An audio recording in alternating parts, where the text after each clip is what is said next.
Welcome to Introduction to Kubernetes for Developers. My name is Jason Van Brackel, also known as JVB, and I'm a consulting architect at Rancher Federal.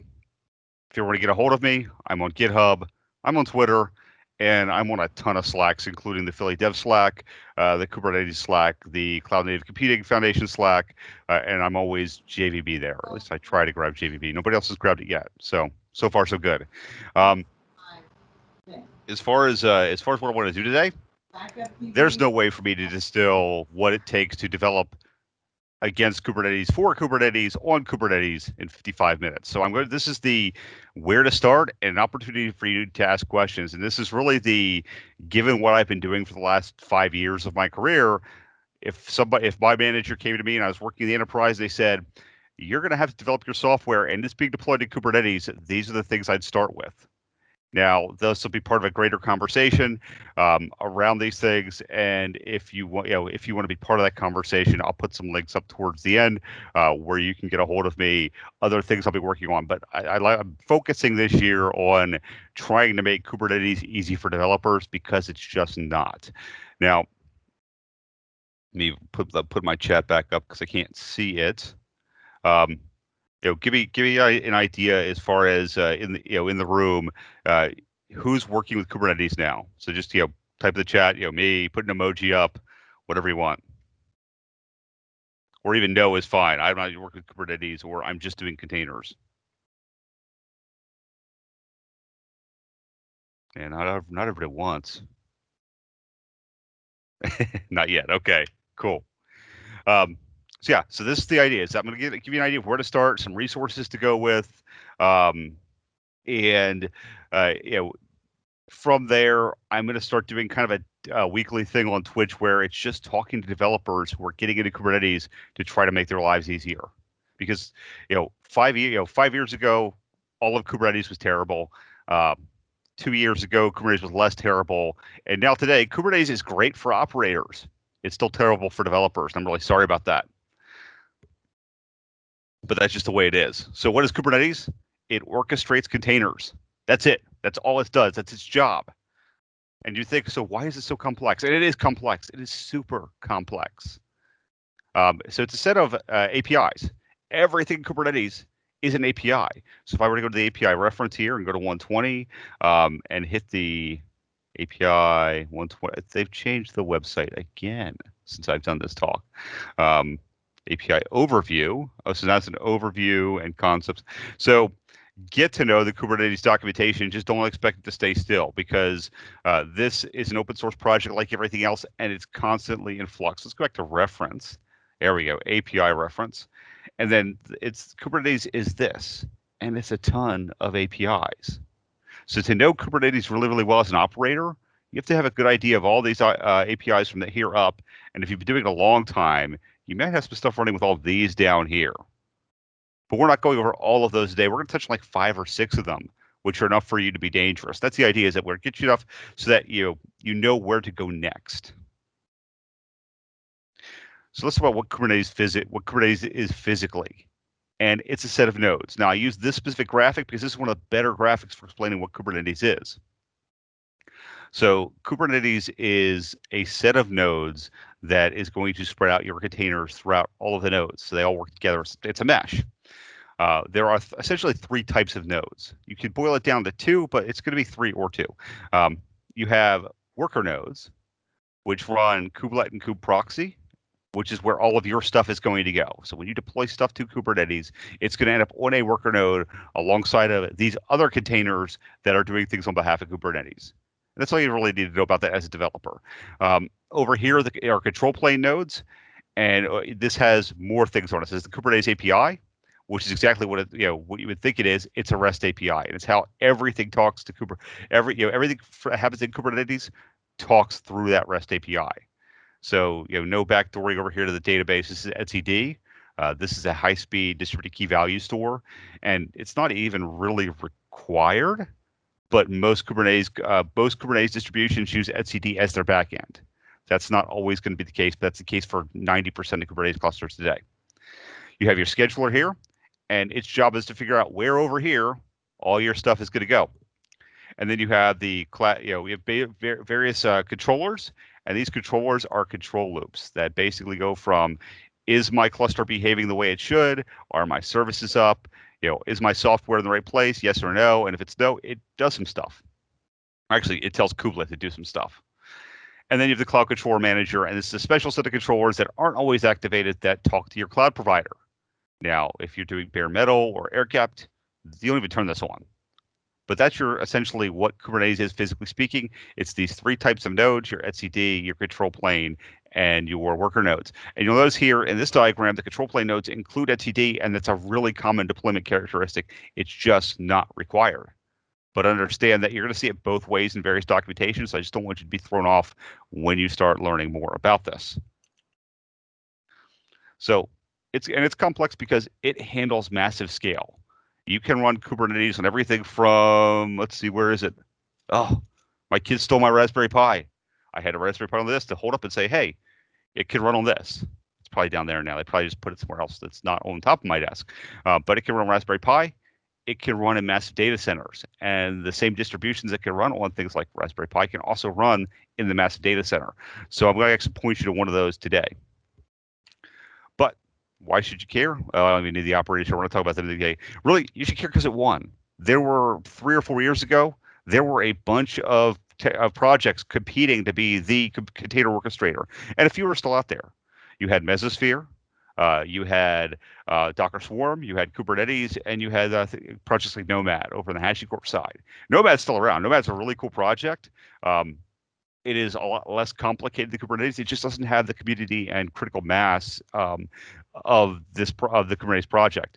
Mesosphere has all but gone away. It's still around. There are still users of it, but the company that the Mesosphere company is now called D2IQ, and they're a Kubernetes reseller. So really, that's really why you should care, and it's the substrate. It really helps you with it helps taking your containerized applications. It helps you with things like breaking your monolith, and it's going to be the substrate. So what do I mean by it's the substrate? When you develop against .NET and the .NET framework, the operating system is the substrate. So you know a little bit about Linux to be dangerous, or a little bit about Windows to be dangerous, but you're not the Windows or Linux administrator. You have other teams that are handling that job for you. Hopefully, if you're not a one-man shop. But that's really why you should care, because your applications are likely to end up here at some point, and knowing at least a little bit about it goes a long way. So we're going to talk about Kubernetes concepts. So you see here the pod. Going back to our API view from just a minute ago, pod is here. So pod is one of those core concepts. So everything we talk about here today is just an API. It's going to have a one-to-one match with the API of reference. So you can manipulate Kubernetes from REST. Like you can do invoke web request or curl and mess with Kubernetes as long as you authenticate correctly. Now, I wouldn't recommend that. And I'm going to talk. So when I talk about Kubernetes, I think of it as the substrate, the operating system for your private cloud, your public cloud, where your stuff's going to live. And I'll tell you right now, if you're not doing massive distributed systems, or you're not doing some specialized edge computing thing with an edge version of Kubernetes, you don't need Kubernetes. There are better ways of doing small projects with containers than Kubernetes.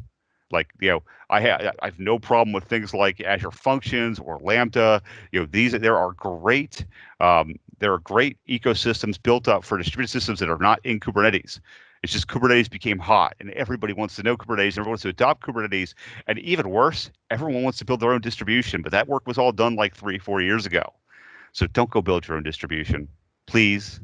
You're not going to go build your own Linux distribution to put your software on. Don't go build your own Kubernetes distribution. There's better out there. So, going back to this one, the pod. So the pod is your smallest atomic unit of deployment and scale in Kubernetes. Now, everything here is abstraction. So inside your pod, you're going to have multiple containers. So in this specific pod, I have an Nginx container, and I have a Redis container. So Redis is their Keyvalue store. They are co-scheduled, just means they end up on the same node. They'll always be on the same node. They have a shared network namespace, which is a fancy Linux thing, and a shared file system. They also share a process namespace, but that's going deep in the weeds. We might talk about that a little bit later. On top of the pod is the Replica Set. Now, this is another API. Again, going back to our discussion of reference APIs. If I do a search and I hit Replica Set right here, another API. And I'm just beating the dead horse a little bit so that you understand everything in here is a REST API. So it can be manipulated through REST clients, and the Kubernetes client itself just talks the REST API. That's its job. So the replica set, you're not even going to create most of the time, but understand it's there, and usually you're going to create deployments, and deployments are going to create replica sets, and replica sets can create pods. I'm just doing it backwards because I want to go from simple to complex. So again, we have the pod. Next will be the replica set. And the replica set's job is to make sure you have enough pods to fulfill whatever it is you want to do. So let's say I have my 12 pods and they're all the same, and I'm walking through the data center with my cup of coffee. Don't do that. And I spill it on the server. And what Kubernetes will do is it will spread the workload out through the remaining infrastructure as long as there is enough resources to handle what you're sending at it. So that might lead you to ask me, hey, what happens if I don't have enough resources? Kubernetes will yell at you. It will keep trying. So Kubernetes is an eventually consistent system. So I will give it. So essentially, I give it API calls, which are declarative commands, and it does the work to try to match the state I'm asking for. If it can't, you'll get log messages, you'll get events. There are APIs to look at, and this is where like monitoring and introspection become key. But that's another conversation for another day. So building on the replica set, we have our pods, and its job is to put containers in. And we have replica sets, which is to manage number of pods. We have our third abstraction, and this abstraction is called a deployment. And again, we'll beat the dead horse a little bit. The deployment is right here in the API,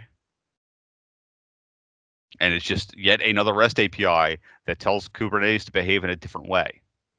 So deployments are in charge of replica sets. So in this place, I have my V1 of my application, my version 1 of my little pretty 2-container pod.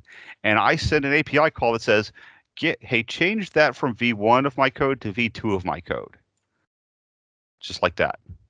So what the deployment will do is, by default, it will do a rolling upgrade from V1 to V2. So it'll take one at a time. I have two at a time just for expediency, and it will slowly replace the V1s to V2, which is really kind of awesome. But as developers, we have to think about this use case. Because if I'm just doing 4 or 5 pods, not a big deal. If I'm doing 4,000 pods or 40,000 pods or 400,000 pods throughout a huge giant mesh infrastructure, that's going to take a little while. It's not going to be instantaneous, which means the APIs that we build may have to handle this situation, and the software that we build may have to handle this situation. And when you look at like companies like Amazon that are constantly experimenting on small subsets of their customer base to try to become an even more powerful and rich entity, they're doing stuff like this intentionally to test out that small thing on maybe you or you and your neighbor or you and the people that are connected through your other social networks, because you better believe they're scraping that kind of data. But all I have to say, it also has rollback capability, up to like 15 versions. So you have a lot of power in the framework to do all sorts of things as an operator or as a developer to do experimentation to meet business needs. And I'll remind you again, none of this was designed to be used by hand. The idea from the original developers of Kubernetes and from the CNCF is that they were building the framework for vendors to put other stuff on top of to make this stuff easier. Because hand rolling Kubernetes and hand touching Kubernetes and hand talking with APIs is not fun. It makes GitOps really, really hard. There are better ways for doing this, and I'll point you in the right direction as we go through. So, any questions so far on deployment, anything like that? Feel free to unmute if you have a question. All right, I'll take the silence as let's move on. So we'll do that. Services. So this is another API abstraction. In Linux, this is usually a facade on top of IP tables. In Windows, this is a facade on the host networking service. So when you make service API calls, again, beating the dead horse, if I make a service API call, and that's another, I don't even remember which one that is. So if I hit service here, we are up there as core. Understand, this is another REST API. This is, like I said, it's an abstraction on IP tables or the host network system. Oh, so I did see one question. What's a container from a dev's point of view? A container is really the easiest way I can explain it. It's like in a Windows sort of sense. It's like an app domain in IIS. It is an isolated piece of the operating system that shouldn't be affected by other pieces of the operating system. Almost like a VM, except running on the but not quite as isolated. So VMs are like a true security sandbox. A VM is isolated from another VM on the same hardware. A container is not. A container is basically a set of operating system paradigms that enforce isolation and are controlled by a runtime engine or container runtime engine. So Docker is a container runtime engine. Containerd is a container runtime engine. These container runtimes work with the operating system to enforce isolation of the things in the container from other containers. So if I'm running Docker, for example, and I do a Docker list of all the containers on my server, they're all running on the same server, and their isolation is enforced by the operating system and controlled by the runtime engine. So that's all from a developer's point of view. You could think of it as a VM. You could think of it as an app domain. Those are similar abstractions to the container. Just understand it's not a security sandbox the same way a VM is. Good question. Like that. So going back to services. So a service is another abstraction on top of the host network service in Windows or IP tables in Linux. It defines a DNS entry inside of Kubernetes. So Kubernetes has another service running inside of it called Core DNS, and Core DNS is managing domain, DNS entries for inside the cluster. This is how we do discovery in the cluster. So instead of having to know the host name or the IP that something's going to run on pre-runtime, at runtime you will know that's name because of how you named it and the Kubernetes namespace it lives in. So namespace is one of the things that's so overloaded in terms. So let me explain namespace in the context of Kubernetes. Namespace is an isolated piece of your cluster that might as well be, from your standpoint, a standalone cluster. So if you read about namespaces in the Kubernetes documentation, it will say a namespace is basically a virtual cluster within a cluster, almost like a container running on your system. So services are also namespace scoped. So that DNS name will have some combination of the name of the service that you give plus its namespace plus something like cluster.service.local. It also gives you a consistent endpoint for your pods, and there are different types. And we'll talk about a couple of types just on how they work. Most of the time, if you're doing basic development, node port is probably fine. But the way these services work is node ports for every IP address within your infrastructure, they'll listen to the same exact port. So if I call this service over here on this node, even though none of my pods are there, either a host network service or IP tables will route the packets over here or maybe over here. It's non-deterministic. You really can't guess at it, though it's supposed to be pluggable, but nobody's done that yet so far. And they have load balancers. So this is like the cloud provider scenario. So I have an Azure load balancer, or I have a NLB in the Amazon world, and it has a service, and then it will spread things out through the back ends of that service. And then once they hit this area, they act like this. They're node ports. Matter of fact, if you create one of these, you'll get some of these. So those are the two that you'll see most often. There are others. I'm not going to go into detail of them. Like I said, reading the docs for Kubernetes is going to go a long way as you're trying to problem solve. Do namespaces inherently offer security between each other, or is that only when RBAC is enabled? Yes and no. So if RBAC is not enabled, you can jump namespace to namespace. Always enable RBAC. So Jim had a great question here. RBAC being role-based access control. When you have the option to turn it on for something that's going to be in production, you turn it on. Now, namespace boundaries aren't enforced by default. You can jump namespace to namespace. The way you might do that, the way you might enforce namespace boundaries is using the network policy API, which is another one of those APIs that actually lets you define ingress, egress of namespaces, labels, namespaces and labels, or IP block selectors. Also to external namespaces as well. But that's what the network policy API is designed for protecting between namespaces. So good question.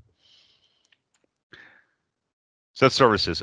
Control maps and config maps and secrets. One, secrets are not secret.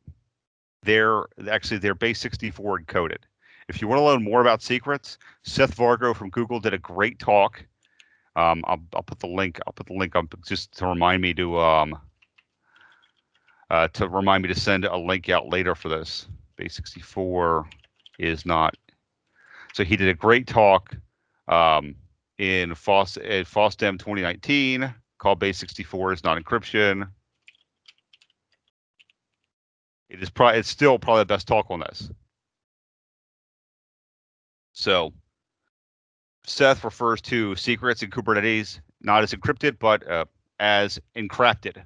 They are encrypted because they're just base 64 encoded, and the name gives you a false sense of security that they're protected in some sort of way, shape, and form. Now, your Kubernetes distributions will actually do this right for you now. They didn't years ago. So you couldn't assume your secret's encrypted. Now, if you're using AKS, EKS, GKE, some of the different Kubernetes distributions out there, they'll do this stuff for you to make sure your secrets are actually protected. But understand that that's not a default thing, and I just wanted to alert you. So the difference between config maps and secrets is base 64 encoding. This allows you to store your arbitrary config values. This is going back to your 12-factor methodology. So if it's not familiar with 12-factor methodology, you just go to 12factor.net. And you can read that there. I'll make sure that all these links get sent out later. But 12factor.net has a bunch of principles for building distributed systems. This was actually started by the Heroku team back in the day. But one of them is that store config in the environment. So this is our storing our config in the environment. We're creating config files that we can swap out. So we have one container with one version, but multiple types of configuration. So this will be exposed in your pods, the environment variables or local storage, and it's decoupling your storage from your configuration to basically do that kind of 12-factor thing. So here we might have one pod with two containers, and this might be our dev, our QA, and our prod, and it's just key value pairs. So give it a name and then a value. So this item one, might be app config or web config or Java properties, and that might be the name, and the file contents would be the value, and you could store it in the file system where your application would expect it to be, or you could have your database username and password in here. Actually, that would be for your secrets, not your config maps. Don't do that. Your config maps, but secrets are really designed for things like your certificates for your web server, your usernames and passwords. But understand, anybody who has access to inside the container will be able to see those things, just like if they were on the machine, in a traditional non-VM environment, or on the VM in a VM environment. So understand that it offers some protection. If you want app level protection, that's a step further. You have to encrypt things, go one level higher and encrypt things at runtime as well, and have some other method for decrypting them for storage. And there's lots of conversations about how to safely store these things in source code. You have things like sealed secrets, or if you have sealed secrets, or you have what is it called? It's SOPs. SOPs. It's Apache. It's the Apache product. Yeah. KSOPs. Yeah. Customized SOPs. And then maybe I can get the link to the original SOPs. GitOps, Patty. Yeah, SOPs. That's what I want. So there are many, many ways of encrypting things in your source code to make them safer, to make them versionable, but not readable to the naked eye. So, I've worked on projects that use both SOPs and sealed secrets, and these are just ways that if you want to actually put those in code. Does this replace Azure Key Vault or yeah, Key Vault would be another one of those. So the SOPs might be work against ACKV. I bet that's Azure Key Vault. So things, these are things that would work against a vault or a key vault that could work alongside of those things. So when we use this in the Azure world, you're actually using against in the Amazon world, you're using this against Amazon's key value manager. So yes, Azure Key Vault could work. I believe it does work with SOPs. I believe that's exactly what this stuff is for. But it could also work against PGP, for example, where you're doing on-prem. I've done some experiments with that as well. Yeah, exactly. It uses AKV as a backing store. It uses Vault as a backing KMS. That's the AWS version. So it supports a bunch of different backing stores like Vault, like Azure Key Vault, like KMS. So SOPs is actually pretty flexible. I like it a lot. But that would be part of your greater GitOps strategy on doing this stuff. And then Oh, I'm going backwards. So, and then ingress. So this goes back to our networking of layer 4 versus layer 7. If you're not familiar with the OSI network diagram, I'll pull it up real quick because not all developers are. So the OSI network model is a conceptual model for how computer systems work. And the idea is that we start down at layer 1, which is the physical layer, like basically how bits run over the ether or run through a cable. And this, usually you look at these side by side. So two different computers are talking to each other, and packets or information travel up here from one and from down here through another. So, but conceptually they talk side by side. So application layer protocols are things like HTTP or SMTP. So when an HTTP server talks to another one, or your client is talking to a website, it's talking over layer 7. But understand that the information is traveling down the layers on your machine, across the ether or the wire, and up the layers of another machine. So like down here at layer 1, this is like your 802.11 protocols, or how your information becomes electricity, becomes information again, or radio signals. So that's the USI model. So where services in Kubernetes are running on layer 4 or layer 3 and 4, that TCP/IP and that UDP/IP, that's layer 3 and 4 when we talk about those things. Ingresses work at layer 7, so they understand things like HTTP routes. So this defines basically how traffic gets from outside the cluster to inside the cluster, and how you expose Kubernetes servers to the world. It's implemented by some sort of load balancer, like your AWS ELBs, your NLBs, your Azure load balancers, Nginx and HA proxy, and others. And so it understands the world as, we're going to take this URL and we're going to send it to a backend layer 4 service, that thing we talked about earlier, and that service in turn is going to send it back to pods running in my infrastructure.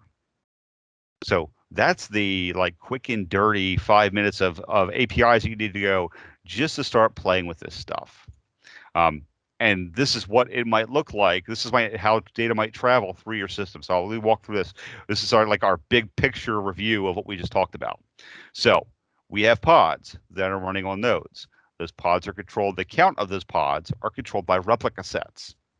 Those replica sets are generally controlled by some other, by a deployment, or those pods might be handled by some other API, like a daemon set, which we didn't talk about, or something else. But generally, you don't have to worry about the pods.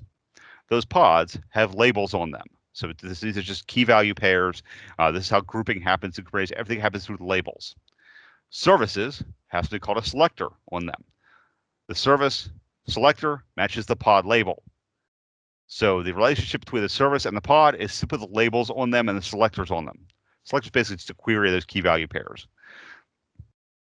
Those services are exposed via ingress controller. So this line here is the outside world. So here's inside the cluster, here's outside the cluster. There's ingress controllers on the border. Now, that's not a requirement. Ingress controllers can sit outside of a Kubernetes cluster. I don't see that very often anymore, but it was a thing people did back in the day. Then you have your load balancer up front. That could be an Azure load balancer. That could be a Metal LB load balancer running inside of your network. I'll talk about Metal LB in a few minutes if we get to it. And then we have our incoming requests that are talking to a DNS server. And I put this up here because there is a project called External DNS that is connected to Kubernetes that allows you to actually manipulate Azure DNS, or Route 53 in Amazon, or Cloudflare, or actually it can manipulate Windows DNS as well to create DNS rules when you create ingress controllers and services. So understand, you can automate all the things. Like, this is the beginning of the conversation on you as a developer automating all of your things, so that you can hand off something to the ops team and they can just run it. So a lot of what I talk about when I do streaming, I talk about automating things, because that's the we're so, as developers, we're so interested in solving business problems. There's this whole automation side, and if we're in a big organization, maybe we have a team that writes all that automation. But if we're not in a big organization, we have to do it ourselves, and we should understand that as well. So that's the end of my slides. I'm going to start actually jumping through some more stuff, more things you need to know to get started, like how to start talking to a Kubernetes, how to get a Kubernetes cluster, and how to start talking to it. But before I jump there, do we have any more questions?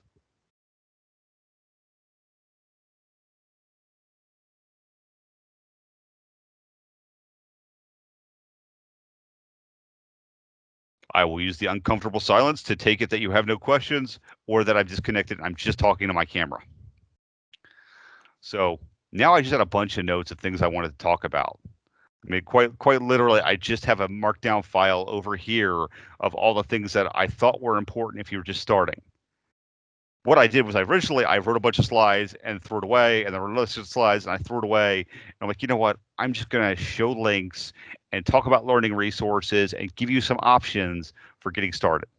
So the first thing you're going to need is you're going to need a Kubernetes cluster. Now, there are lots and K8s runs the raw containers, no Docker involved. Actually, maybe or maybe not. So let's talk about the relationship between Docker and Kubernetes. So Kubernetes job, let's go back to our Cloud Control Manager. So Kubernetes job, yes, I'm sorry, John. It does get complicated. Like I said, this stuff is complicated. It really is, and it's not like I said. I don't even consider myself an expert in this, and I've been doing it every day now for almost 5 years. So I'm an expert on like certain parts of it, and there are certain parts that are just black magic to me still. Like I have to do more learning. So like to be good at this, to keep learning. So what's happening on these clouds? So each of these nodes all have a container runtime working. So I'm using container runtime in the general sense. The container runtime's job is to talk to the operating system to spin up containers. There's a great talk from, let's see, it is on channel 9, and it's Docker It's the Docker Windows talk. I do a full day at the Philly.When we do a full day on where I talk about this talk. I use some of its no, it's the container channel. Yeah, here it is. Oh no, not this one. It is DockerCon 2016 though. Yeah, here it is. This talk is still excellent today because it actually breaks down into the relationship between this specific to Windows, but conceptually it works the same. There's a great slide. Nope. Okay. They don't have the slides in here. There's a great slide on the big picture here, but what essentially each one of these nodes here has a container runtime running on it. It might be Docker, it might be Containerd. Docker is slowly being phased out for Containerd because Docker has a whole bunch of other things with it that are not container runtime, other tools, other sub processes that make it a little more heavyweight. So over the next couple of years, actually it's really the next year and a half, it's already starting. You're going to see Docker fade out, or Moby in some cases. Moby is just open source Docker. The container runtime is going to become, instead of Docker, it's going to be Containerd. But there are other container runtimes. So there are container runtimes that could do VMs. Like there's this thing called Kata containers that you use the container runtime to start up VMs. There's a container runtime called gvisor, started by Google, and it's designed to be a security sandbox in Linux between, to make containers behave more like VMs. So the relationship here is that really what's happening is you make API calls to the REST API here. In turn, that's making calls over to Kubelet over here. Kubelet is in turn making calls to the container runtime, either Docker or Containerd. In the Docker world, that's for a sub-project called Docker Shim. Now, there was a big hullabaloo, not like a month ago, not even a month ago, to me, about Docker's going away. The Kubernetes team is no longer going to support Docker Shim that connects Docker to Kubernetes. What happened was essentially the community said, no, we're not going to do that because 85-90% of the ecosystem is still Docker. Developers still understand Docker, so we don't want Docker to go away. So a couple of organizations like Rancher and what's the Mirantis. So Mirantis bought Docker Enterprise. Docker Enterprise got rolled into Mirantis. Actually, the funny thing is Mirantis and Docker were both started by the same venture capital firms. So Mirantis said, we're going to own Docker Shim now because we don't want Docker Shim to go away either. So that's the long version of a very short story. So that's the relationship. So understand that Kubelet is talking to Docker, or Kubelet is talking to some other container runtime. And there's like a good diagram in this about that. So let's talk about getting Kubernetes. So you can do AKS, you can do EKS, you can do GKE. These are cloud provided distributions of Kubernetes.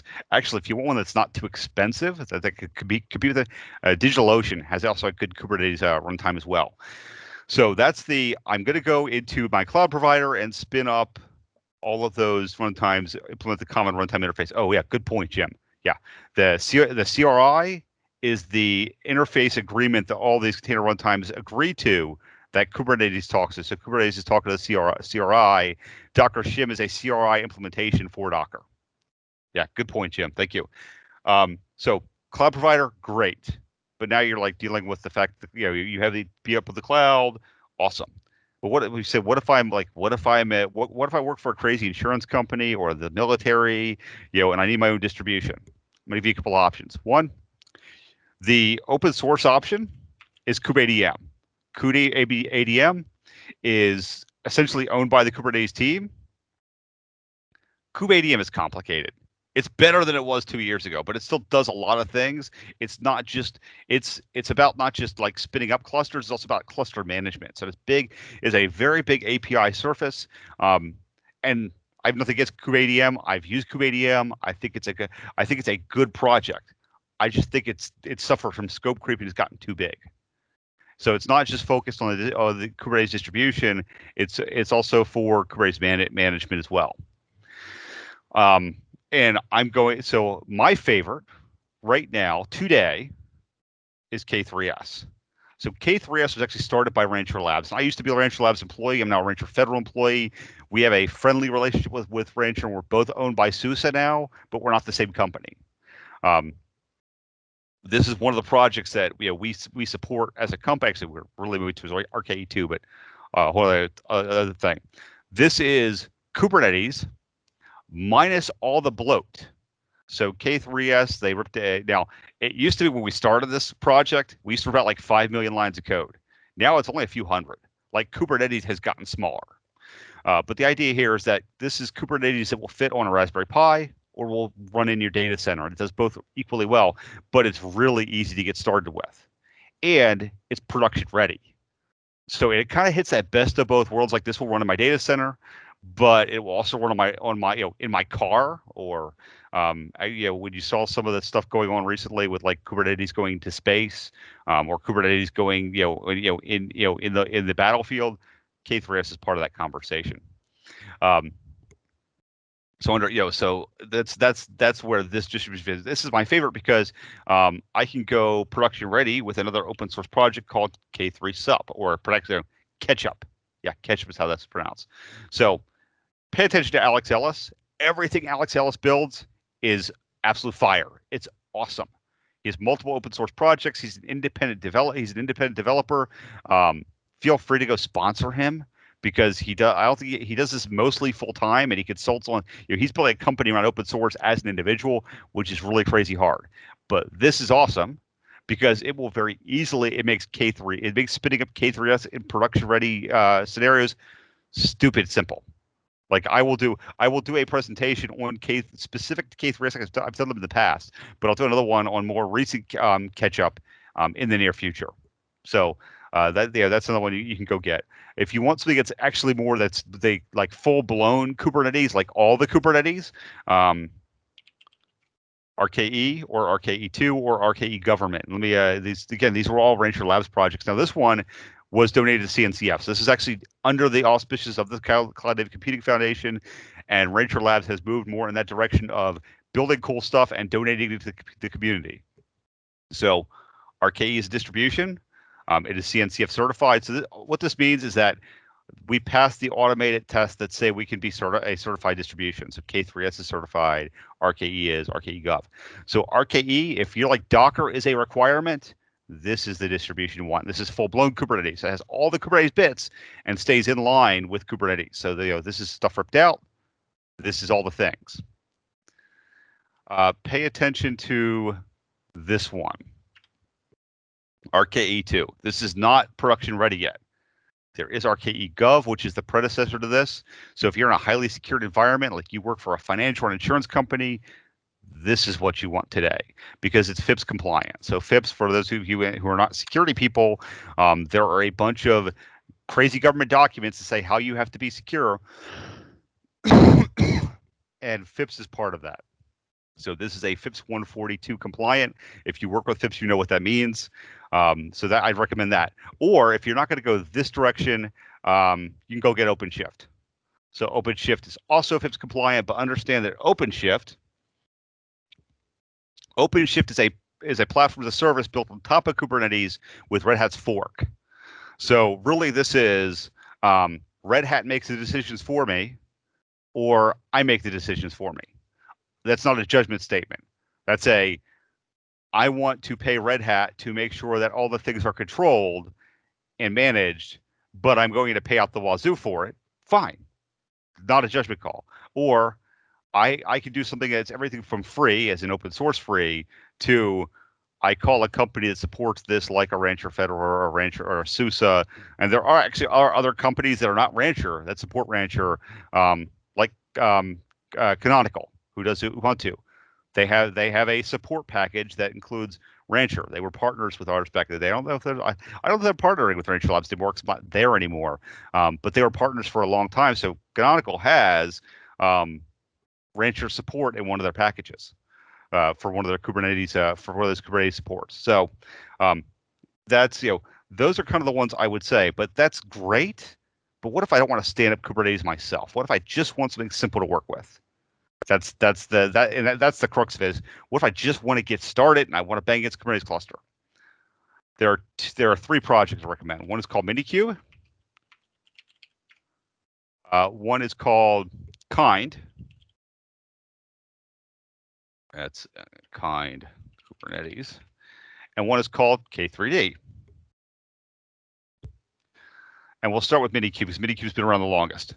So Minikube is part of the Kubernetes, the CNC of Kubernetes organization. It is Kubernetes running in virtual machines. So there's a Minikube for Windows that runs on top of PowerShell. There's a Minikube for Linux that runs on top of different type of VMs. So like you can do KVM, you can do all different types of VMs if you're a Linux person. I don't use Minikube. I used Minikube back in the day, and it was more trouble than it was worth, at least for me. I stick here. There are 2 I stick to most of the time, and one is Kind, and the other is K3D. So Kind, yeah. So here's that whole Docker ship thing. So Kind is Kubernetes in Docker. So it's a Kubernetes cluster inside of Docker containers that run really well on your local machine. This is not a production or anything. It's a developer tool. Somebody took K3S and did that with K3D. This is where I live most of the time. I live in K3D because it's small footprint. I'm usually deploying K3S into the data center or to apply cluster, or like I've got some projects right now where I'm playing around with telemetry data, in my car or on my Peloton, things like that I'm playing around with Raspberry Pis with. So I may either throw them away, get bored with them, or I might present on them. But I'm using K3D most of the time. And it's, again, K3D is quick to get started with. So let's just go to install, and I'm going to do the insecure thing of just grabbing, because I don't think I have it on this machine. So if you're a Windows user, or if you're a Mac user, you're good to go. If you're a Linux user, you're just fine. If you're a Windows user, you can order be a WSL. Like I tried for years to be a primary Windows user with PowerShell and stay inside of the Windows environment, and it just was not easy to do. So I live in Windows Terminal today, and if you go back through the Philly.net archives, there's a couple great talks of Windows Terminal and really getting to use this thing. But the nice thing about it is I can have different runtimes. Essentially, these are all running like under the covers. They run in VM-like environments.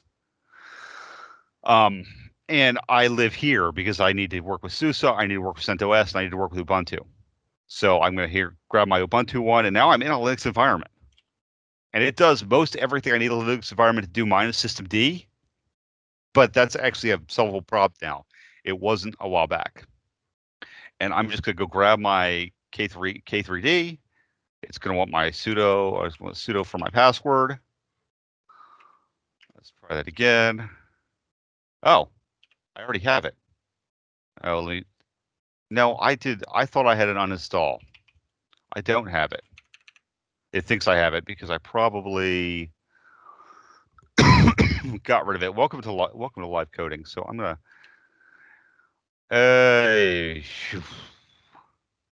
Give me a second. I got to think through what I need to remove to kill that thing. Yep, I'm gonna grab the binary. do that real quick. That's probably the easy way for me to do it. K3D, I need the GitHub project. I'm going to go into releases. Oh, there's no releases link. I know there'll probably be a binary in here. I don't want any of the alphas. I want 3.4.0. And I want the Linux. Nope, not Darwin. I want this one.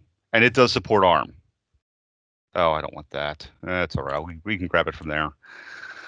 All right. So I want to move sudo move user local bin. No, not there. That's where I want to put it. C users me downloads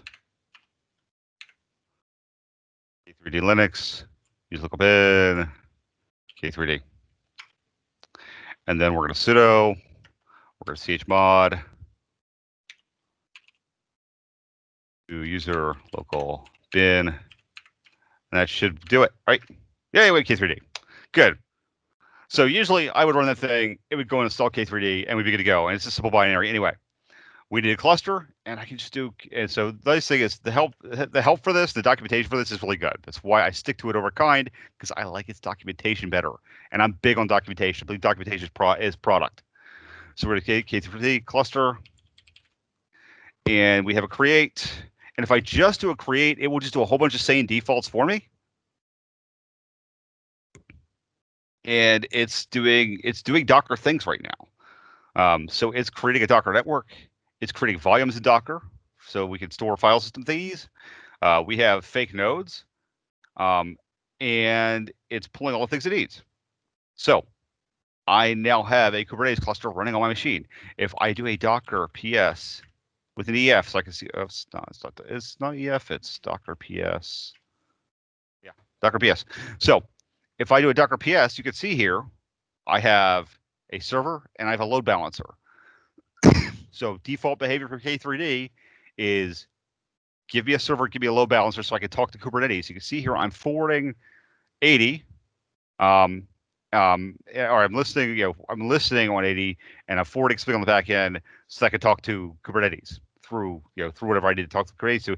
And here I have K3S 119, which is analogous to Kubernetes 119 running inside of a Docker container. So I can even go into Docker info on K3. Oh, I don't have my command line completion. That's too bad. Docker info. Oh, I'm doing that. Inspect. I need a third cup of coffee, clearly. So I can see here, this is just like any other Docker container running on a dev machine, but it's a Kubernetes cluster. Now, K3D is only slightly different from Kubernetes in that it architecturally has an agent process and a server. That server basically has all the things that a control plane node in Kubernetes would have. It uses a tunnel proxy to do everything. So essentially, this is your worker node, and this is your control plane node, and it's using containerd. It can use Docker as well. So understand that containerd is a default, but it can also use Docker. Go read your docs. So we now have a Kubernetes cluster. How do we talk to it? Well, it actually did this for us. It hid this in the minutia. And when it started, it said, "Hey, now you can use it like this: kubectl cluster info." So if I do a kubectl cluster info, you can see here I have my cluster running. It's running on my local machine at that port is where my API is, and it gives you a little more information. But you might ask yourself, how did it get there? That's a great question. One, kubectl. There are a million ways to go get kubectl. You can get it through Azure. You can download it yourself. I'll leave that for another day, but you'll need that. That's your command line tool. It's actually pronounced kube control, but kubectl is so much cooler, and they made unicorn stickers, so you can't really fight that. It's got to be kubectl. So we're going to kubectl. And how do we know how to kubectl? Well, what happened inside of my user directory? It created this directory called .kube, and inside of .kube, we have this config file right here. This config back is one of mine. So if I cat this config file, I get YAML everywhere. So get used to looking at YAML. Kubernetes is YAML everywhere. I'm sorry. But it has all the ways for talking. So it has what's called a Kubernetes context. And a context is the combination of a server URL, so a cluster, a namespace, and a user is what defines a context. So this is the context we're in right now. We're on this cluster with this user, and we're in the default namespace. If there's no namespace here, the namespace is called default. So this config file controls access to all your clusters. There are lots of ways of handling configs. It goes beyond the scope of what we can talk about today. But understand that's where the connector is. So if I do a kubectl, it can do all kinds of things. But generally, it's kubectl verb now. And I'm going to hit all namespaces so we can see all the things running here. We see here, we already have a metric server running, core DNS running. We have some Helm in here. So Helm, I won't even get to today. Helm is a package manager for Kubernetes. But this is basically how we figure out all the things that are going on in our system. Now, I can do it all namespaces because I'm an admin, but generally you're going to be confined to a namespace. And you're going to want to confine yourself to a namespace because that's your view of the world. But I can get all kinds of things. So I can get services. And you can see here, we have our load balancer waiting for us. It's running in traffic. Traffic's one of those load balancers like an Nginx or an Azure load balancer or a MetalLB. We have our DNS running in here. So that kubedns server, so core DNS, there used to be a project called kubedns. The service names still say kubedns, it's just the backend has changed. And then we have the Kubernetes API sitting there running, waiting to go. We're waiting to listen. So Kubernetes API is just API is exposed through a service just like everything else. So we have 2 minutes left, and I knew that we'd get to about here. So I'm going to invite you somewhere. I've got a couple things I do on the regular. I'm on Twitch, so I regularly do Twitch streams under Hello, I'm JVB. I'm relaunching this thing. Oops, that's not the channel. I'm relaunching that this year. So this is no, I want my channel. So under Twitch TV, Hello, I'm JVB. I'm talking Kubernetes for developers most of the time. So that's things that I do personally. So I'm going to continue this conversation over the next weeks, months, all looking at how developers interact with Kubernetes. I may start growing an open source project out of this effort, but this is kind of what I'm going to be doing for a while. I'd also recommend you follow Adrian Goins. Adrian Goins does Cloud Native and Coffee every morning and talks about this stuff every morning, like 7:30, and is online. The other one, and this is one that I also do, but I do this professionally, so understand it's going to have a little bit of a rancher bend to it, is the RanchCast. So this has also been on hiatus. It's restarting again for 2021, and it's going to shift to developers working in secure environments because of what I do, the work I do now with Rancher Federal. I have to be more security conscious than I was when I was just a dev. So that's where this conversation continues. But feel free to hit me up on Twitter. I'm also on, hit me up on Twitter. I'm on a couple of Discords. I'm on the Slack for Rancher users, Philly Dev. But otherwise, like that's what I could teach in 55 minutes about getting started with development. But you now know how to get a Kubernetes cluster and how to connect to it. The one last thing I'll give you before I leave is the Rancher Academy. So this is a hands-on getting started with spinning up Kubernetes clusters, and it's 100% free. And it's hands-on. So this is Kubernetes with RKE running on Rancher, running with Rancher, which is a UI that makes Kubernetes easier. And I didn't even get to that whole like UI thing. There are a bunch of UIs that make Kubernetes easier. This is one of them. This is just my favorite because I worked for them and I have used it a lot and I'm very familiar with it. There's others out there. Like there's Octant and there's Platform 9, and they're all really kind of cool. This is just the one I know well, and this is the one that you can get free training for that's actually hands-on, and you just need to spin up your own VMs. So with that, we're at time. Thank you for your time. Thank you for listening, and I'll see you in the community. Like I said, always feel free to reach out to me. I'm more than happy to help. So enjoy the rest of Philly.net. Have a great day, and thanks again.